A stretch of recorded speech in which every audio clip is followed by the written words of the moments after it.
every crime is a wound on the world. We're here to dissect it, layer by layer, to find the truth buried within. This is Anatomy of Crime.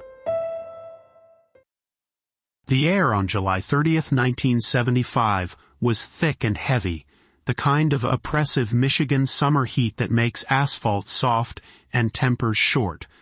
The post-Watergate malaise hung over the nation, a fog of cynicism and mistrust. In the parking lot of the Machu's Red Fox restaurant in Bloomfield Township, a man stood waiting.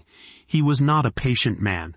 He was compact, powerful, a bulldog of a figure radiating an aura of coiled energy and absolute self-assurance that had, in recent years, begun to curdle into desperation. He checked his watch, his gaze scanning the steady stream of cars on Telegraph Road.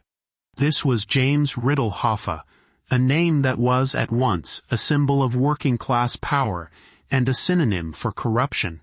He was a king in exile, waiting for emissaries he believed were coming to discuss his return to the throne. But the men he was waiting for weren't coming. The meeting was real, but not for him. It was a summons, and the car that eventually arrived was not there to negotiate his future, but to end it. Jimmy Hoffa, a man who could shut down the nation's entire transportation system with a single phone call, was about to be erased.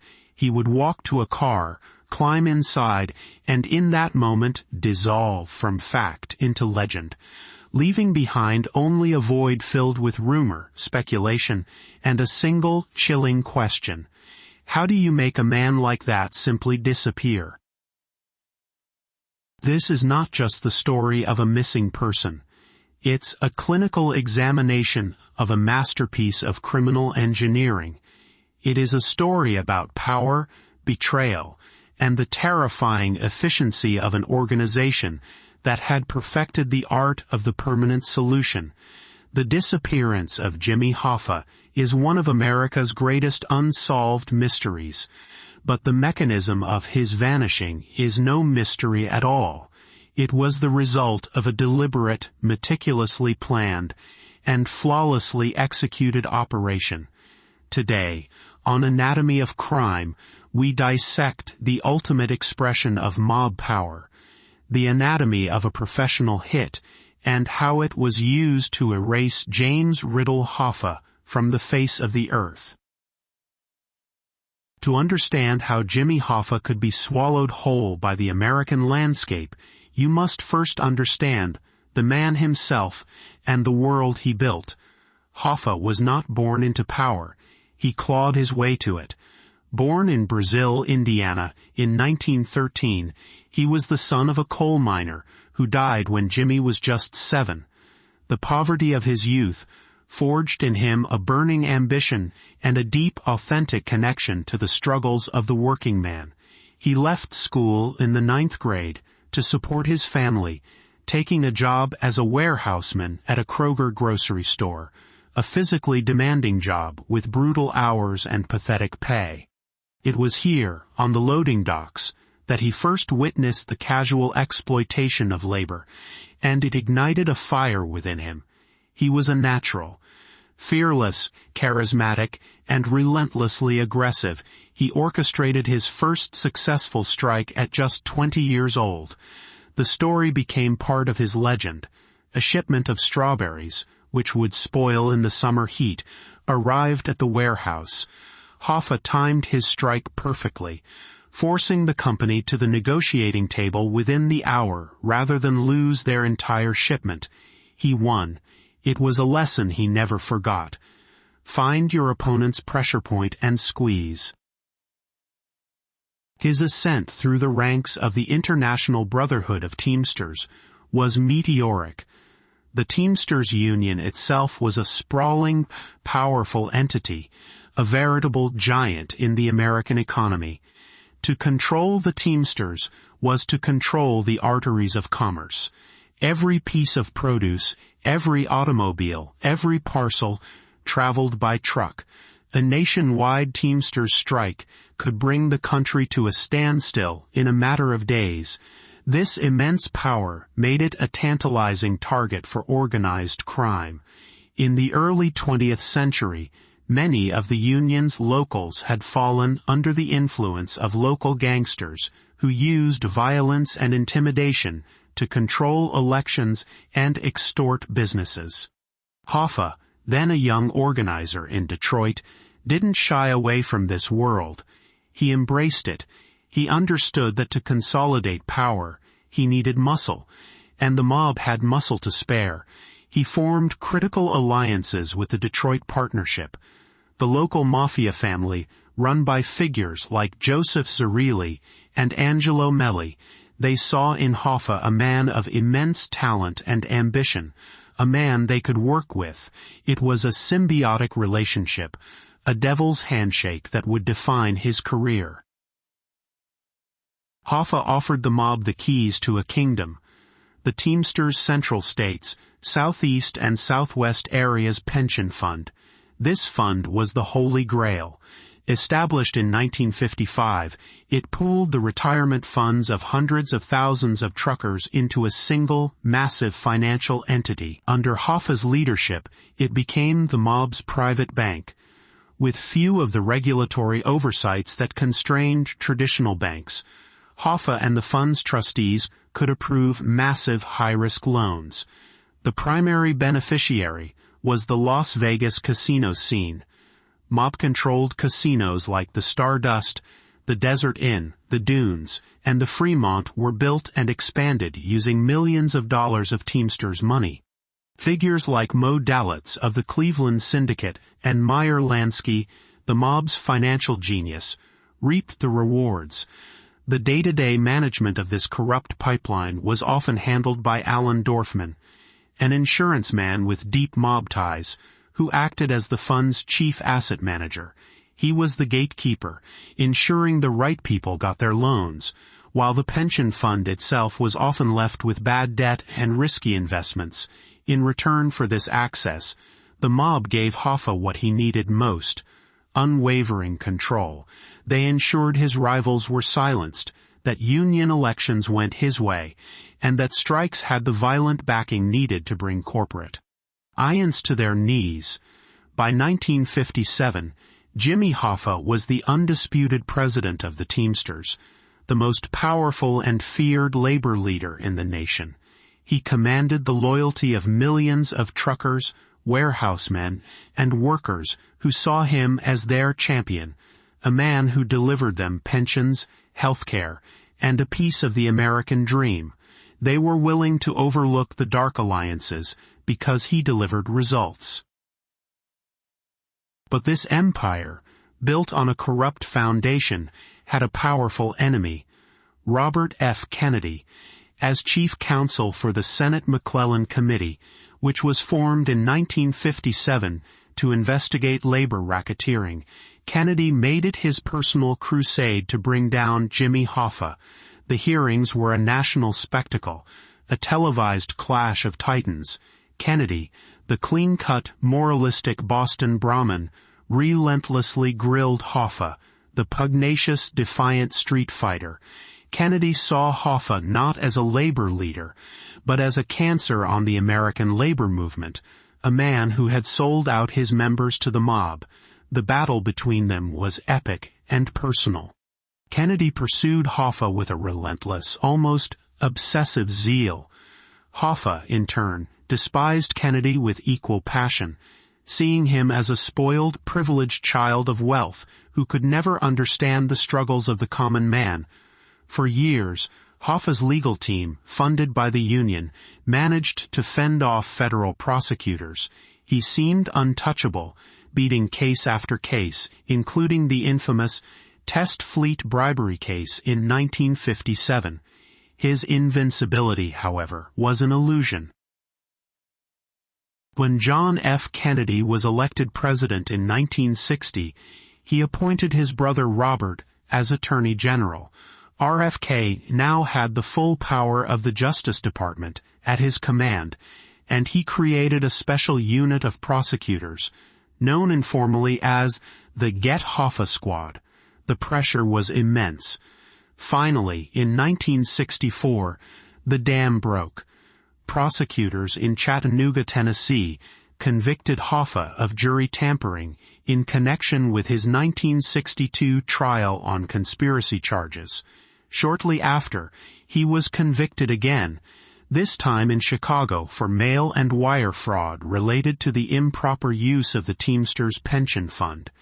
After exhausting his appeals, Jimmy Hoffa, the titan of labor, was sent to the federal penitentiary in Lewisburg, Pennsylvania, in 1967 to begin a 13-year sentence. It was in the harsh, claustrophobic world of federal prison that the seeds of his disappearance were truly sown. Inside Lewisburg, his path crossed directly with that of another powerful and volatile inmate, Anthony Tony Provenzano, a capo in the Genovese crime family and a vice president of a major Teamsters local in New Jersey. On the outside, Hoffa and Provenzano had been allies, partners in the grand coalition of labor and crime, but in prison, stripped of their power and prestige, their relationship curdled.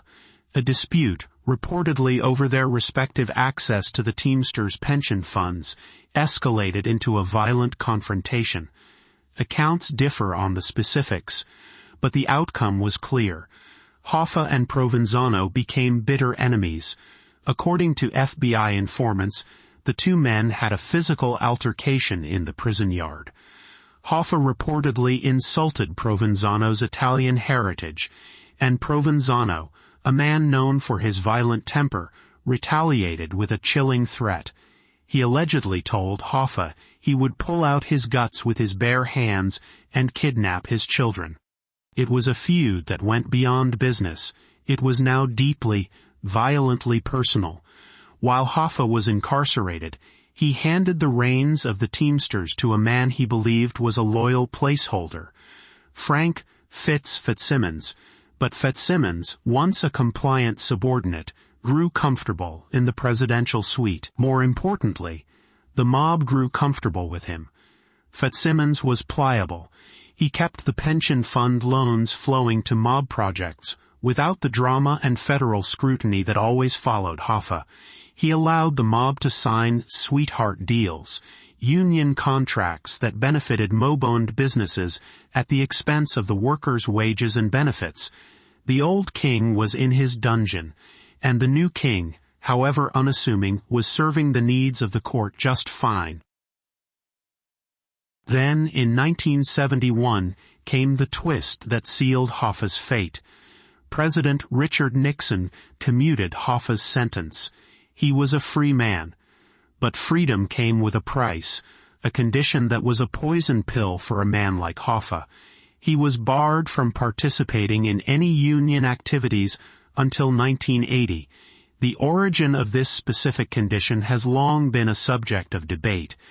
Many believe it was a concession to the mob, who lobbied the White House through intermediaries to ensure their comfortable arrangement with Fitzsimmons would not be disturbed. For Jimmy Hoffa, this was not a release. It was a different kind of prison. His entire identity, his entire being, was wrapped up in the Teamsters.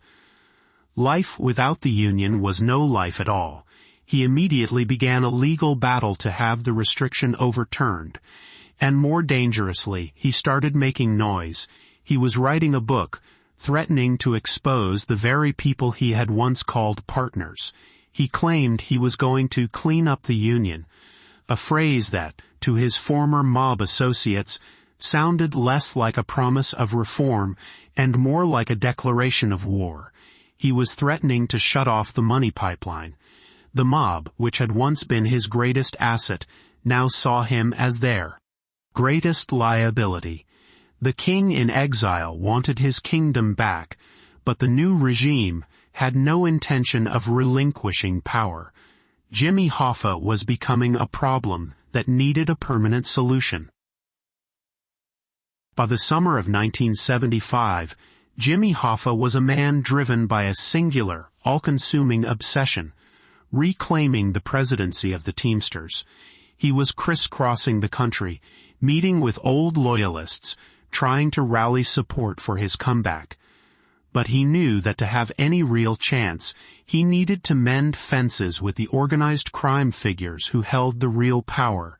Chief among them were the two men he was scheduled to meet on that fateful July afternoon.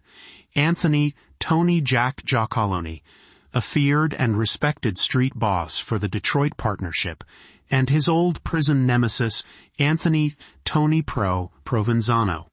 The meeting was ostensibly a peace summit, a chance to clear the air with Provenzano and get the mob's blessing, or at least its neutrality, for his return to power. For Hoffa it was the most important meeting of his life. For the men who arranged it, it was simply the lure. The anatomy of a classic mob hit is a study in precision, psychology, and ruthless pragmatism. It's not about passion or rage, it's about business. It has distinct stages, and the first and most critical stage is the lure. You don't abduct a powerful man off the street. You make him come to you willingly. You exploit his desires, his habits, his trust. Hoffa's desire was power, and his trust, however frayed, was in the established protocols of the underworld. He believed a sit-down, arbitrated by a powerful figure like Giacalone, was a legitimate way to resolve a dispute. He had participated in countless such meetings. This was his world. He had no reason to believe this one was different. His ego, the same force that had propelled him to the top, now blinded him to the danger. He couldn't conceive of a world in which he was not a major player, a man to be negotiated with. He saw himself as a peer, not a target. This was the fatal miscalculation. On the morning of July 30th, Hoffa left his home in Lake Orion, telling his wife he was going to the Machu's Red Fox for a 2 p.m. meeting with Giacalone and Provenzano. The restaurant was a well-known, upscale suburban haunt, a neutral and very public location. This detail was part of the sophisticated design of the trap. A public place creates the illusion of safety. The hit wouldn't happen there. The restaurant was merely the staging ground, the point of collection. Hoffa arrived around 2 p.m. as planned. He waited and waited. He called his wife, complaining that he'd been stood up.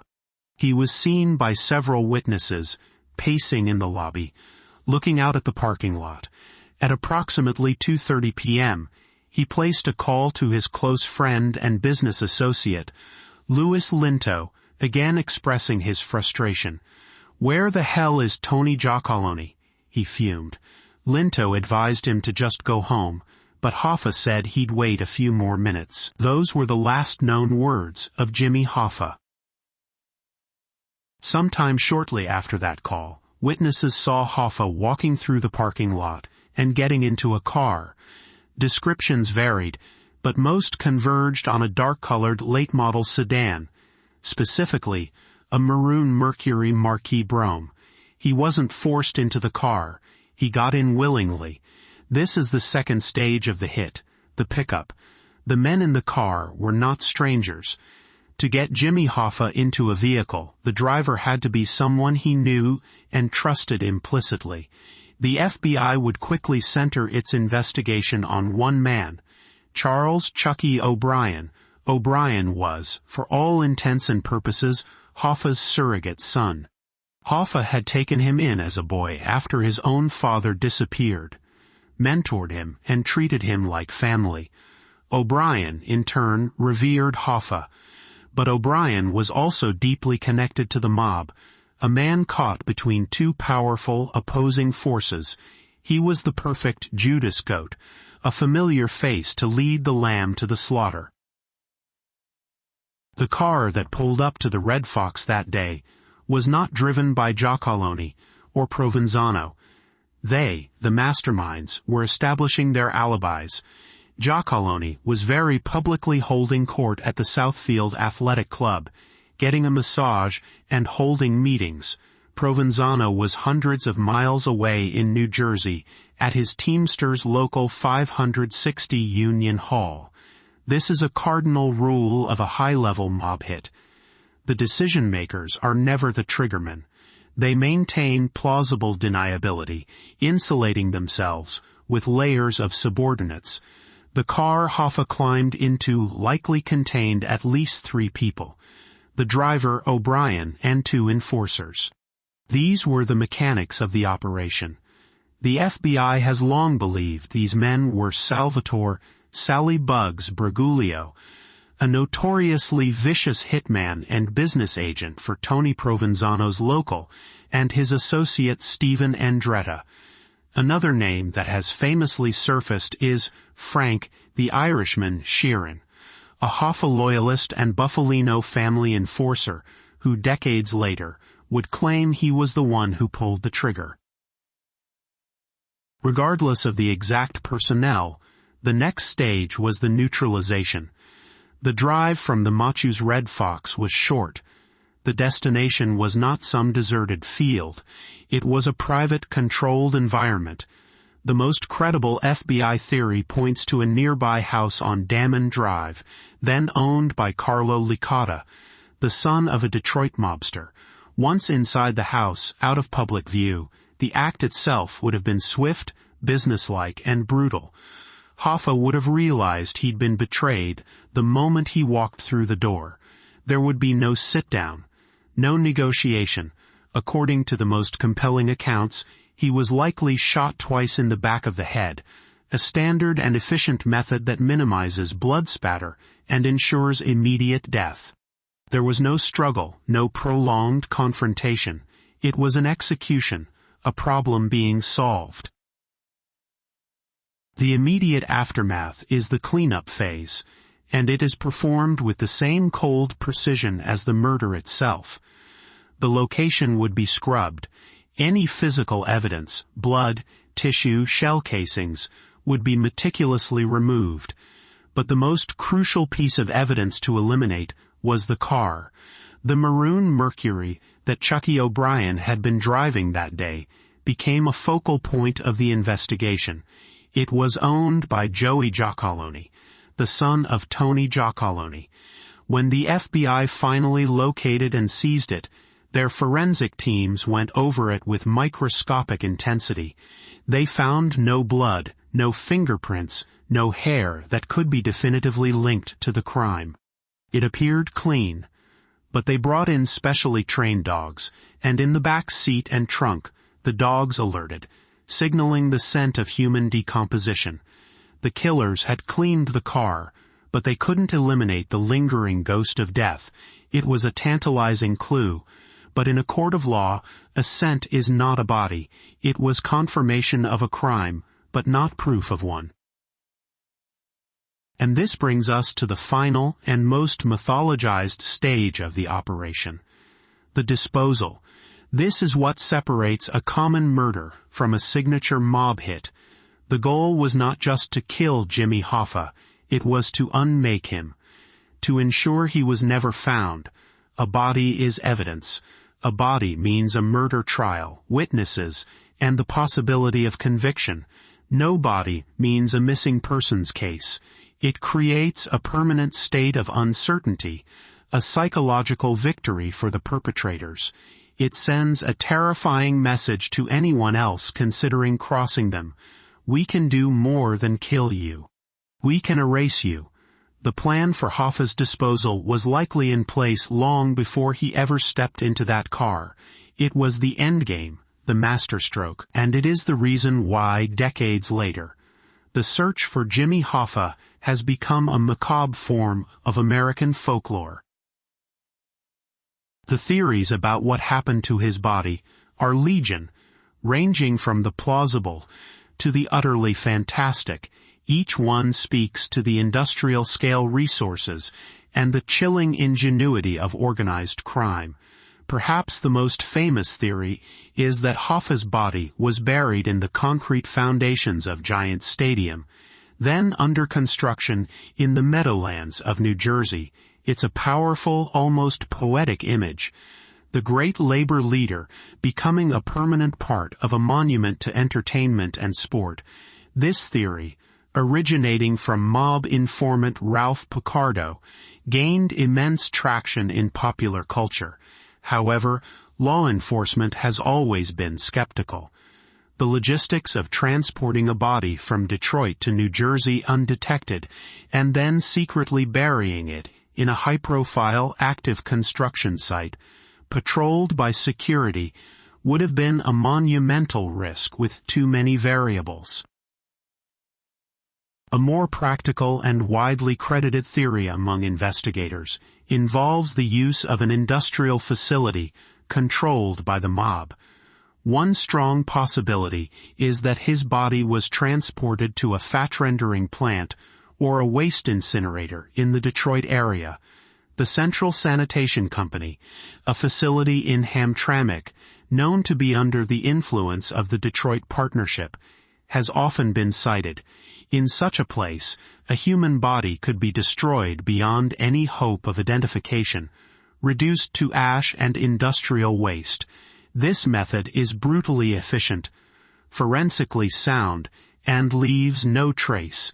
It is clean, final, and leverages the mob's infiltration of legitimate businesses to conceal its darkest acts. Another compelling theory points to a different kind of industrial disposal.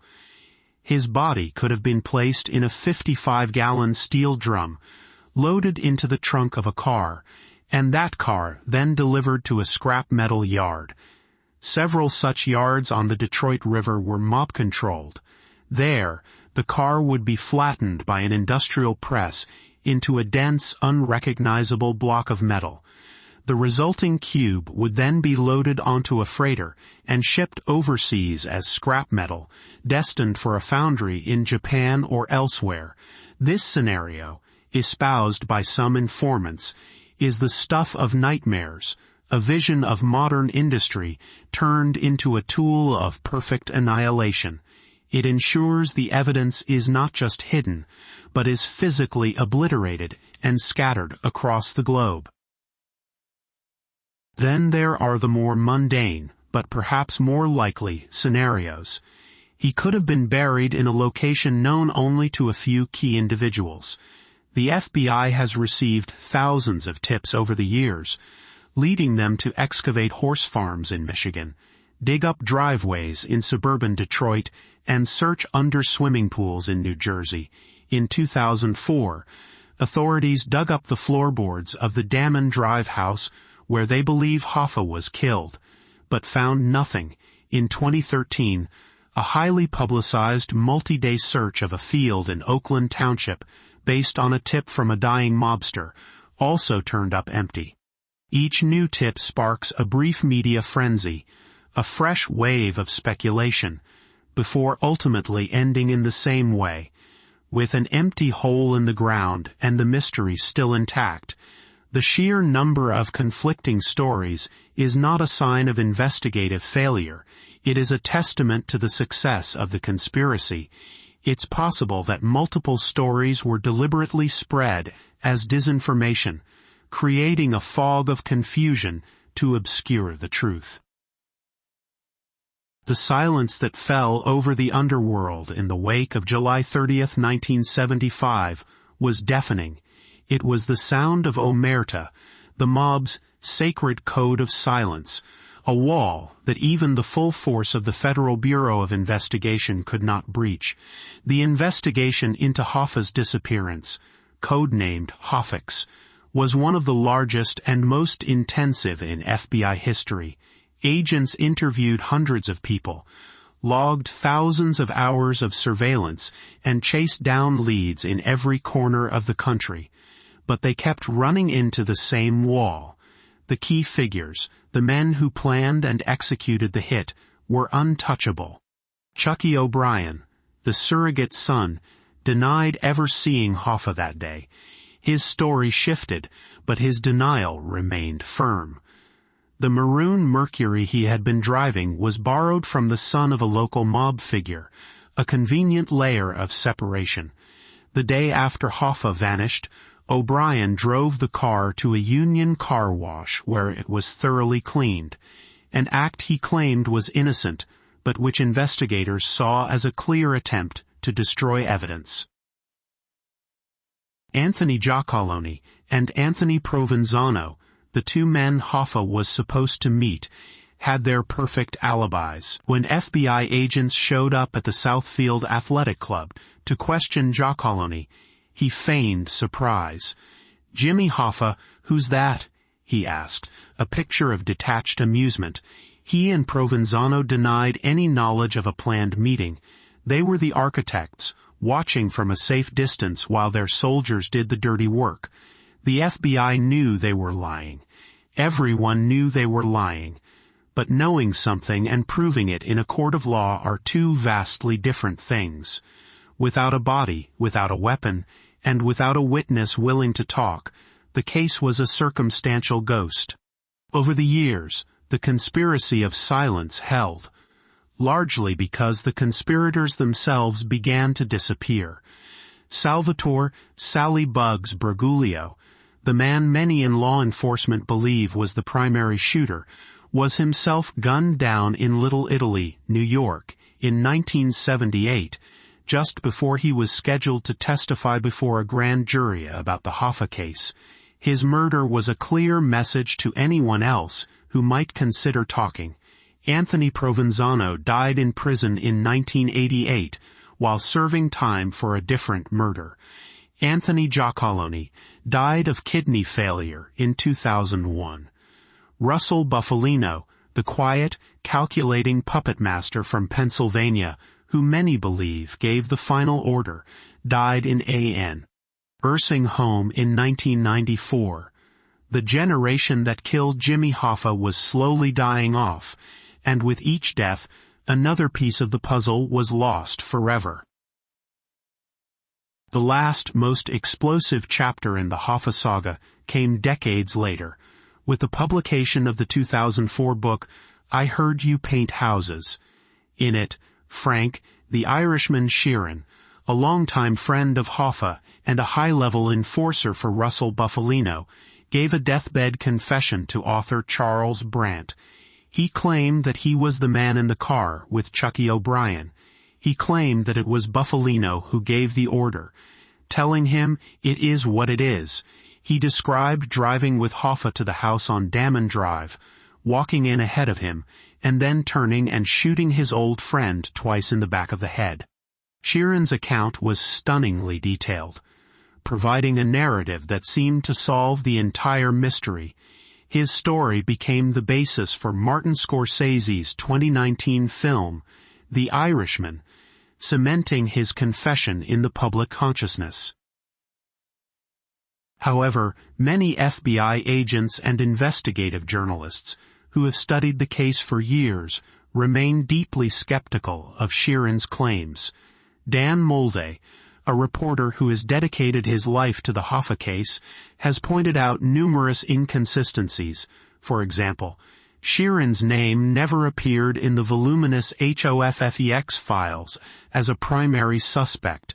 The forensic evidence also presents problems.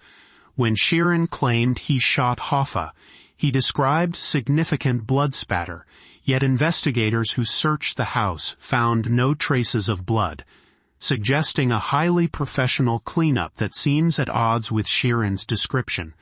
The more widely accepted theory within law enforcement remains that the hit was a Jersey job, carried out by Provenzano's crew, with Sally Bugs Briguglio as the triggerman. In the end, Sheeran's confession is just one more story, one more plausible ghost in a case haunted by them. We are left with a constellation of suspects, all of them violent, all of them capable, and all of them silent. The disappearance of Jimmy Hoffa was more than just a murder. It was a tectonic shift in the American underworld. It was the moment the mob, which Hoffa had helped empower, turned on its own creation. He had become a relic of a bygone era, a loud, unpredictable force in a world that was increasingly valuing subtlety and quiet control. His attempt to reclaim his throne was seen not as a comeback, but as a breach of contract, a dangerous disruption to a very profitable status quo. The very power structure he had built was the one that ultimately decreed he had to be removed, and the methods they used were the ones he had taught them to value: efficiency, ruthlessness, and absolute finality. So we return to the central theme, the anatomy of this perfect crime. It was perfect not because it was unsolvable, but because it was undeniable yet unprovable. The FBI has a very clear picture of what happened, who was involved, and why they did it. But the execution of the plan, particularly its final stage, was designed to defeat the justice system. The lure exploited the victim's own psychology. The pickup used a trusted associate to disarm him. The neutralization was quick and clinical, performed in a controlled environment. The cleanup was thorough, and the disposal, the masterstroke, transformed a man of flesh and blood into an abstraction. It turned a murder victim into a national punchline, a riddle about real estate in New Jersey. The hit on Jimmy Hoffa was the ultimate demonstration of organized crime's power. It was a statement that they could reach anyone, no matter how powerful, and not only end their life, but completely erase their existence. It created a legend that has served as a more effective deterrent than 1,000 prison sentences. For decades, every time a construction project breaks ground, every time a patch of old farmland is excavated, the question bubbles to the surface again. Could this be it? Could this be the place? The search for Hoffa has become a search for a piece of American history, a desire for a final, tangible answer to a mystery that has lingered in the national consciousness for half a century. But the men who killed him did not want an answer. They wanted a question. They wanted a ghost story to be told in hushed tones, a myth to remind everyone of the rules of their world and the consequences for breaking them. Jimmy Hoffa built an empire by making a deal with the devil, and for years that deal served him well. But when he tried to rewrite the terms of the agreement, he discovered that the devil always collects. The enduring void left by his absence is the true legacy of his killers. It's a silence that speaks louder than any confession. The concrete and steel of modern America may hold many secrets, but none are guarded as jealously as the final resting place of the man who tried to reclaim a kingdom he had long since lost. This has been Anatomy of Crime, where the truth is never simple, but always worth seeking.